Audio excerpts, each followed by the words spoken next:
खूब कम समय जदि सोयाबीन किसी चटपटा रेसिपी बनाया चाहते ताहले थरे निश्चय यहाँ ट्राए करूँ। संपूर्ण नुआ रेसिपी किंतु टेस्ट पूरा जबरदस्त। भात सहित तो यहाँ निश्चय भल लगे किंतु रुटी परोटा पूरी सहित आहरी बढ़िया लगे। तो थरे निश्चय आप ट्राए करूँ। रेसिपी को फुल वाच करूँ। तो 100% ग्यारंटी दूसरी आप थरे बनइबे ना यहाँ बारंबार बनइबे तो निश्चय थरे बनातु। आ केमती लगुच मत कमेंट माध्यम जनातु। नमस्कार, टेस्टी ओडिया फूड को आप समस्त अनेक अनेक स्वागत। दही सोयाबीन बनायापाई मेटी गोटे बाउल ये 2 ग्लास नौची गरम पानी। आम ये पानी रे किसी मसला पकेबा। तो ये आधा चामच हल्दी गुंड देली। लुण आप आधा छोट चामच पखापाखि पकईदेवे कहीं लुण मु पकई किंतु वीडियो ऑन कर नथिली। तो काश्मीरी लंका गुंड आधा छोट चामच, मीट मसला आधा छोट चामच, आउटी कंचा लंका और अदा रसुण पेस्ट आधा छोट चामच दे दीची। आपको भल कि मिक्स करदबा। एमती करिया द्वारा कौन हम ना सोयाबीन ने पूरा माने मसलार फ्लेवरटा भल कि भितर को ऑब्जर्व करिवो आ टेस्ट बहुत ही बढ़िया आसीबो।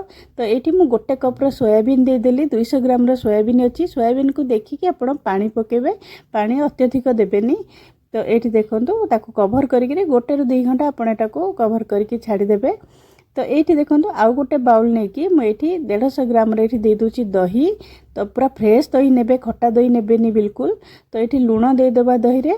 तो ये देखो मु गोटे एमती आलू नहीं, आलूटा को मुझे डाली जो बनाऊली जो सीझे दीची टे येलो देखा आलूटा।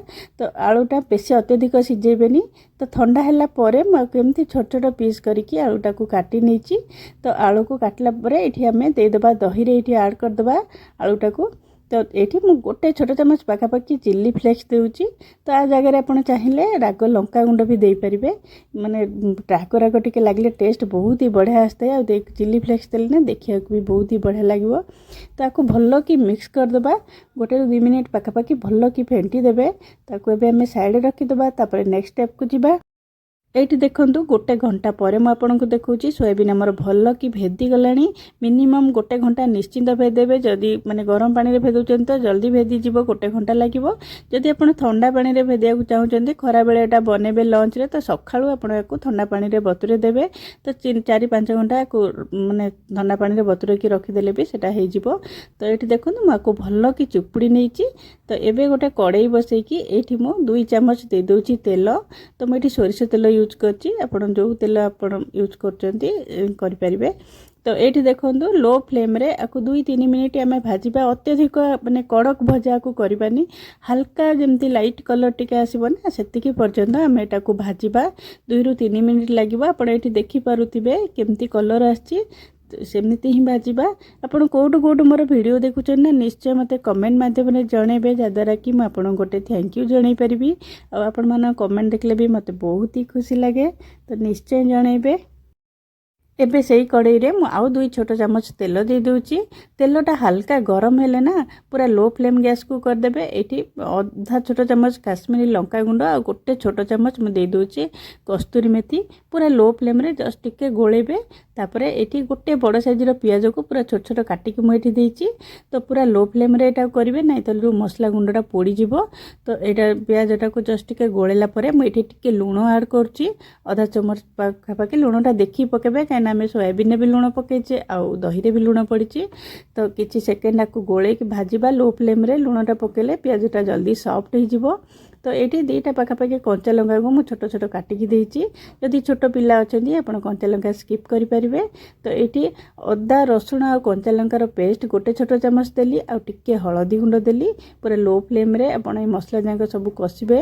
माने अदा रसुण बटा दिखाई बेसी समय ये कषिया को लगभग। तो जस्ट टिके गोटे मिनिट पाखापाखि आपण ताको गोलेला परे एठी आमे टमाटो देदेबा। टमाटो गोटे मीडियम साइज टमाटो को मु छोट छोट काटिकी एठी देइची। तो टमाटोटा टिके गोलेई देबा भाजी देले। एठी मु आधा छोट चामच जीरा गुंड देली आ गोटे छोट चामच एठी धनिया गुंड दे दूची। तो ये टिके पानी दबा मसलाटा कषापी। तो 2-3 चामच पाखापाखि पानी देदेबा। आपन को जदि मोर रेसिपी पसंद आसे प्लीज वीडियो को निश्चय गोटे लाइक करेंगे। आपण सांगसाथी मान मध्य शेयर भी करेंगे। और प्लीज मो चैनल को निश्चय गोटे सब्सक्राइब करेंगे। ଏବେ କ'ଣ କଲେ ନା ମସଲାଟା କଷି ହେଲା ପରେ 2-3 ମିନିଟ୍ ଆମେ କ'ଣ କଲେ ଯେଉଁ ସୋୟାବିନ୍ କି ଭାଜିକି ରଖିଥିଲେ ସେଇଟା ଏଇଠି ଦେଇଦେବା। ତ ଦେଇକି ଆକୁ 2-3 ମିନିଟ୍ ପାଖାପାଖି ଭଲ କି କଷିବା। ଏଇଠି ମୁଁ ଅଧା କପ୍ ପାଣି ଦେଇକି ଆକୁ ଭଲ କି କଷିଛି 2-3 ମିନିଟ୍ ପାଖାପାଖି, ଯେମିତି ମସଲାର ଫ୍ଲେଭର୍ ଭଲ କି ସୋୟାବିନ୍ରେ ଏଇଠି ମିଶିବ। ତ ଆକୁ କଭର୍ କରିକି ଆଉ 2-3 ମିନିଟ୍ ଛାଡ଼ିଦେବା। ତ 2-3 ମିନିଟ୍ ପରେ ଏଇଠି ମୁଁ ଆପଣଙ୍କୁ ଦେଖାଉଛି ସୋୟାବିନ୍ ଭଲ କି ଆମର ଏଇଠି ମସଲା ସହିତ ମିଶିଗଲାଣି। ମସଲା ବି ଆମର ତା ଭିତରେ ଭଲ କି କଷି ହେଇଗଲାଣି। ଏଇଠି ଆମେ ଗ୍ୟାସ୍କୁ ବନ୍ଦ କରିଦେବା। ତାପରେ ଆମେ ଦହି ଆଡ଼୍ କରିବା।